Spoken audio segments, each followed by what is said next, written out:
বন্ধুরা, আজ আমি আপনাদেরকে উত্তর কোরিয়া নিয়ে এমন কিছু নিয়ম শোনাব এবং পৃথিবীর মধ্যে আর কোনো দেশে এই নিয়ম প্রায় অসম্ভব।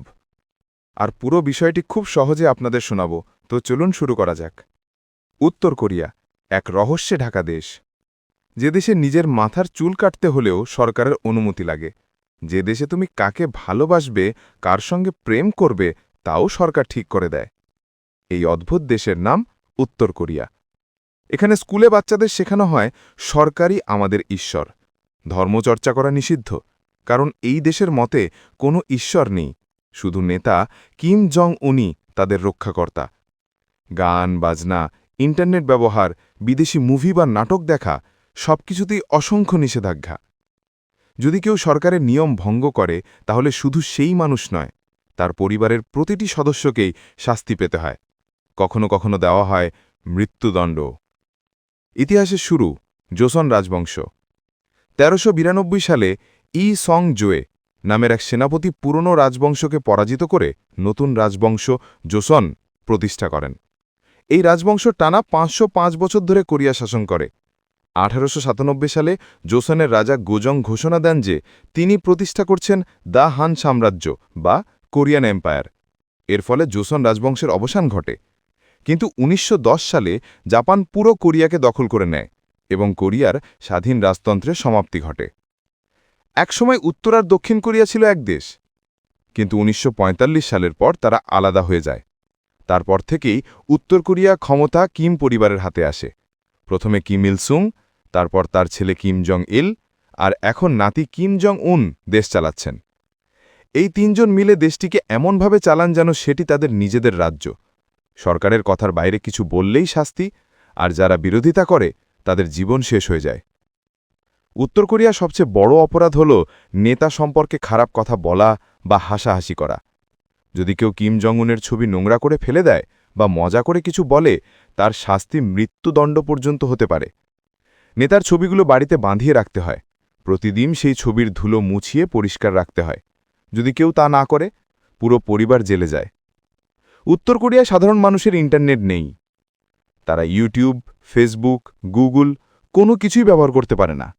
সারা দেশেই শুধু সরকারের তৈরি নিজস্ব ইন্টারনেট আছে, যেখানে শুধু সরকারের প্রশংসা ছাড়া কিছুই দেখা যায় না। যদি কেউ বাইরে থেকে সিনেমা, গান বা ভিডিও দেখে ধরা পড়ে, তাকে দেওয়া হয় ভয়ঙ্কর শাস্তি বা মৃত্যুদণ্ড। উত্তর কোরিয়ায় মানুষ নিজের মতো করে চুলও কাটতে পারে না। সরকার নির্ধারিত ১৮ ধরনের হেয়ারস্টাইল আছে, পুরুষদের জন্য ১০টি, মেয়েদের জন্য ৮টি। যে কেউ এই নিয়ম ভাঙলে তাকে শাস্তি পেতে হয়। মেয়েরা জিন্স বা পশ্চিমা পোশাক পরতে পারে না। বিদেশি ব্র্যান্ডের জামা পরা মানে দেশবিরোধী কাজ। যদি কেউ দক্ষিণ কোরিয়ার গায়ন, সিনেমা বা ভিডিও দেখে, তাকে মৃত্যুদণ্ড বা আজীবন কারাদণ্ড হতে পারে। সরকার চায় না মানুষ বাইরের পৃথিবী সম্পর্কে কিছু জানুক। তারা শুধু চায় সবাই বিশ্বাস করুক আমাদের দেশই পৃথিবীর সেরা। উত্তর কোরিয়ায় ধর্ম মানেই অপরাধ। কেউ যদি গোপনে বাইবেল রাখে বা প্রার্থনা করে, ধরা পড়লেই তাকে শ্রমশিবিরে পাঠানো হয় বা মৃত্যুদণ্ড দেওয়া হয়। সরকার চায় মানুষ যেন কেবল কিম পরিবারকেই ঈশ্বর মনে করে। স্কুলে বাচ্চাদের শেখানো হয় আমাদের নেতা কিম জং উন আমাদের রক্ষা করেন। উত্তর কোরিয়ার প্রতিটি মানুষ সরকারের নজরদারিতে থাকে। কেউ কিছু বললে প্রতিবেশীরা সেটা রিপোর্ট করে। বন্ধু, পরিবার কেউ কারো ওপর বিশ্বাস রাখতে পারে না। অনেক সময় সন্তান নিজেই বাবা মাকে খারাপ কথা বলেছে বলে ফাঁসিয়ে দেয়। এভাবে সরকার মানুষের মনে স্থায়ী ভয় ঢুকিয়ে রেখেছে। উত্তর কোরিয়ায় এক ভয়াবহ নিয়ম আছে, কেউ যদি অপরাধ করে তার ৩ প্রজন্ম পর্যন্ত শাস্তি পায়। মানে, যদি তুমি কোনো ভুল করো, তোমার বাবা মা, ভাই বোন, এমনকি তোমার সন্তানদেরও জেলে যেতে হবে। এভাবে সরকার ভয়ের মাধ্যমে সবাইকে চুপ করিয়ে রাখে। উত্তর কোরিয়ায় কেউ নিজের মতো করে ব্যবসা করতে পারে না, সব কিছু সরকারের নিয়ন্ত্রণে। খাবার, পোশাক, বাসস্থান সবই সরকার ঠিক করে দেয়। ফলে সাধারণ মানুষ প্রায় দারিদ্র্যের সীমায় বেঁচে থাকে। অনেকে ক্ষুধায় মারাও যায়। স্কুলে শেখানো হয় শুধু কিম পরিবার মহান, আমাদের দেশ পৃথিবীর সেরা, আমেরিকা আমাদের শত্রু। সত্যিকারের ইতিহাস বা বিজ্ঞান শেখানো হয় না। সব বই, খবর আর টিভি শুধু সরকারের প্রশংসা করে। এই কঠিন জীবনের কারণে অনেকেই চীনের পথে পালাতে চেষ্টা করে, কিন্তু ধরা পড়লে সঙ্গে সঙ্গে মৃত্যুদণ্ড বা শ্রমশিবিরে পাঠানো হয়।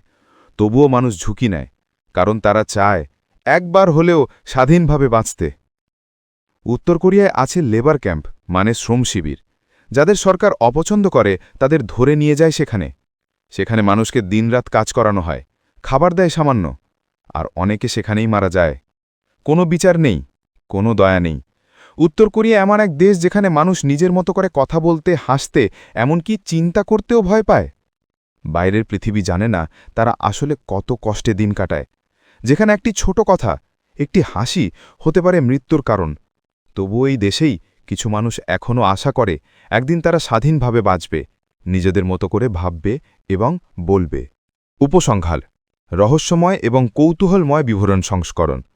উত্তর কোরিয়া এক দেশ যেখানে পৃথিবী যেন অন্য এক নিয়মে চলে, যেখানে সূর্য ওঠে কিন্তু আলো পৌঁছায় না সব কোণে, যেখানে মানুষ হাঁটে কিন্তু পদচিহ্ন মুছে যায় তার সময়ের আগেই। এই যেন একটি ভৌতিক নীরবতার রাজ্য, যেখানে হাসির প্রতিধ্বনি পর্যন্ত অনুমতির অপেক্ষায় থাকে। প্রতিটি চোখের পেছনে লুকিয়ে আছে গল্প, প্রতিটি হৃদয়ের ভেতরে চাপা পড়ে আছে হাজারো না বলা সত্য। বিশ্ব যখন এগিয়ে যাচ্ছে নতুন প্রজন্মের পথে, উত্তর কোরিয়া তখনও দাঁড়িয়ে আছে অতীতের ছায়ায়, এক রহস্যময় অন্ধকারের মধ্যে, যেখানে বাস্তবতা আর ভয় একসাথে শ্বাস নেয়। কিন্তু প্রশ্ন রয়ে যায়, এই নীরবতার পেছনে ঠিক কী লুকিয়ে আছে? একটি নিঃশব্দ জাতির আনুগত্য, নাকি এমন কিছু সত্য যা দুনিয়া এখনও জানার জন্য প্রস্তুত নয়? হয়তো একদিন, যখন সেই সীমান্তের দেয়াল ভেঙে পড়বে, যখন প্রথম স্বাধীন বাতাস ছুঁয়ে যাবে সেই নিষিদ্ধ মাটিকে, তখন পৃথিবী প্রথমবারের মতো দেখবে উত্তর কোরিয়ার আসল মুখ, যে মুখ আমরা কেউ কোনোদিন কল্পনাও করিনি।